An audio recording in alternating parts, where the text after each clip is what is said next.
ఛానల్కు స్వాగతం. మనం నిస్వార్థ ప్రజా సేవకురాలు మేటి నాస్తికోద్యమ నేత అయినటువంటి శ్రీమతి హేమలత లవణం గారి స్వీయ జీవితగాథ మృత్యోర్మ అమృతంగమై నుండి ఆమె విదేశాల యాత్రల గురించి తెలుసుకుంటున్నాం కదండి. ఈరోజు మరిన్ని అంశాలు చూద్దాం. జర్మనీలో ఉన్నప్పుడు నేను యూదులను అతి క్రూరంగా మూకుమ్మడిగా చంపడానికి ఏర్పాటు చేసిన మృత్యు నిలయాలు కాన్సంట్రేషన్ క్యాంపులను చూడడానికి మాత్రం వెళ్ళలేకపోయాను. ఎందుకంటే నేను వాటిని చూడదలుచుకోలేదు. ఆ తరువాత 1982లో మరలా వెళ్ళినప్పుడు ఆమ్స్టర్డామ్లో ఉన్న అనీ ఫ్రాంక్ గృహాన్ని చూశాను. 14 ఏళ్ల అనీ ఫ్రాంక్ కుటుంబం యూదులు. మొత్తం కుటుంబం నాజీల చేతుల్లో చంపబడ్డారు. ఆ బాలిక రహస్యంగా దాగిన రోజుల్లో రాసిన డైరీ దినచర్య పుస్తకానికి యుద్ధానంతరం నోబెల్ సాహిత్య పురస్కారం లభించింది. భారతీయ స్త్రీకి కూడా ఎన్నో బిరుదులు ఉన్నాయి. ఇంటి దీపం ఇల్లాలు, స్త్రీ శక్తి స్వరూపిణి, ఎన్నో అభినందనలు, పొగడ్తలు, ఆభరణాలు, గృహిణిగా ఆమె హక్కులు, ఆమె ధర్మాలు, ఆమె ఆచరణ మాత్రమే చెప్పుకున్న మన సంస్కృతి నిజ జీవితంలో ఆమెకు తగిన మర్యాద మాత్రం ఇవ్వలేకపోయింది. మానవతావాదుల సంఘానికి అధ్యక్షులైన వారింటికి మేము ఆహ్వానంపై వెళ్ళాము. మమ్మల్ని అధ్యక్షులు ఆహ్వానించి కూర్చోబెట్టి మాట్లాడుతున్నప్పుడు ఆయన భార్య వచ్చింది. అప్పుడు అధ్యక్షులు లేచి నిలబడి ఆమెను ఆహ్వానించి మమ్మల్ని పరిచయం చేశాక ఆమె కూర్చున్న తరువాతనే ఆయన కూర్చుని సతీమణిని గౌరవించారు. ఇది లవణం గారు గమనించారో లేదో గాని నేను మాత్రం గమనించాను. మనస్సులో ఆహా అనుకున్నాను. యూరప్లో చాలా వరకు దేశాలు తిరిగి మిత్రుల ఆతిథ్యాలను అనుభవించి 6 నెలలకు భారతదేశం తిరిగి వచ్చాం. నా ఇంటి బెంగ మరుగున పండి ఇప్పుడు చెప్పుకున్న నిత్య జీవిత విశేషాలు ఒక మధుర జ్ఞాపకంగా మనసులో నాటుకుపోయాయి. మానవుడు తానంత తాను చేసుకునే పొరపాట్లు తప్పుల వలనే కష్టాల పాలవుతాడు. వీటికి తోడు ప్రకృతి బీభత్సాలు కూడా తోడై నిలకడ జీవితాలను అల్లకల్లోలం చేస్తాయి.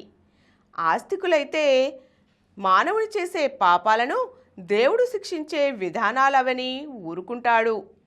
మరి ఈనాడు మానవుడు ప్రకృతిని అంతరిక్షాన్ని కూడా జయిస్తున్నాడు. ఆమ్స్టర్డామ్లో సముద్రపు ఒడ్డున డైక్స్ కట్టి మానవులు సముద్రాన్ని ఆక్రమించారు. మానవులు పెంచుకున్న శాస్త్రజ్ఞానానికి సాటే లేదు. మన సౌఖ్యప్రద జీవితానికి శాస్త్రజ్ఞుల మేధస్సే కారణం. అంతేకాని ఏదో అజ్ఞాత శక్తి మాత్రం కారణం కాదు. ఉప్పిన వచ్చిన 3 సంవత్సరాలకు ప్రకాశం, నెల్లూరు జిల్లాలు మరొక గాలివానలో దెబ్బతో అతలాకుతలం అయ్యాయి. జననష్టం తక్కువే అయినా పశు ఆస్తి నష్టం మాత్రం చాలా విపరీతంగా జరిగింది. లవణం గారు నేను విజయవాడ నుంచి ఒంగోలు బయలుదేరాం జీపులో. ప్రయాణం రోజంతా పట్టింది. ఆ మరునాడు ఒంగోలు నుంచి బిట్రగుంట వరకు ప్రయాణం సాగించాం. మామూలు రోజుల్లో అయితే అది గంట ప్రయాణం. ఆ రోజు ఉదయం మేము 6 గంటలకు బయలుదేరాం. నిలిచిపోయిన వాహనాల ట్రాఫిక్, పడిపోయిన చెట్లు, కూలిన ఇళ్ళు, వాకిళ్ళు దాటుకుంటూ వెళ్ళేటప్పటికే రాత్రి 9 గంటలయ్యింది. ఈ నష్టం చూచి సహాయం చేయడానికి వచ్చిన పూర్వమిత్రులు సేవ్ ద చిల్డ్రన్ ఫండ్ వారు మాకక్కడ కలిశారు. కే బిట్రగుంట అనే చిన్న గ్రామం గాలివానకు బాగా దెబ్బతింది. అక్కడ పునరావాస కార్యక్రమాన్ని ప్రారంభించాము. అలాగే కావల్లో కూడా గాలివానకు దెబ్బతిన్న ప్రాంతాలలో పునరావాసం ఏర్పాటు చేశాం.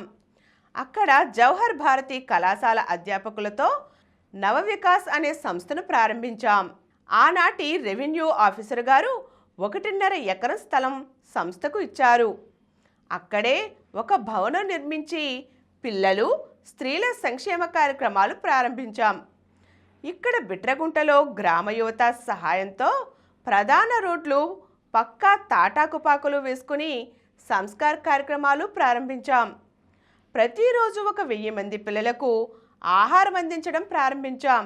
దాదాపు 100 మంది పిల్లలు ఈ కేంద్రంలో పనిపాటలు చేసేవాళ్ళు. వారందరికీ నేను అమ్మను. వంట, ఆదరణ, శుభ్రత అన్నీ నియమాల ప్రకారం చేసేవారు. ఇక్కడ ఈ పిల్లలందరూ డిగ్రీ చదువుల వరకు పూర్తి చేశారు. ఆ తరువాత ఈరోజు మనం హేమలత లవణం గారు తన యూరప్ పర్యటన ముగించుకొని భారతదేశం వచ్చిన తర్వాత ఏర్పడిన కొన్ని పరిస్థితులు తెలుసుకున్నాం కదండి. మరిన్ని అంశాలను మళ్ళీ చూద్దాం. ఈ కార్యక్రమం మీకు ఎంతో నచ్చింది కదా. ఇటువంటి మరిన్ని వీడియోల కోసం అనతి కాలంలోనే 20 కోట్లకు పైగా వ్యూస్ సాధించిన సమరం ఛానల్ సమర్పించు యతీష్ సెంటర్ ఛానల్కు సబ్స్క్రైబ్ చేయండి, లైక్ చేయండి, మీ ఫ్రెండ్స్కి షేర్ చేయండి. అలాగే ప్రక్కనున్న గంట సింబల్ని ప్రెస్ చేయడం మర్చిపోకండి.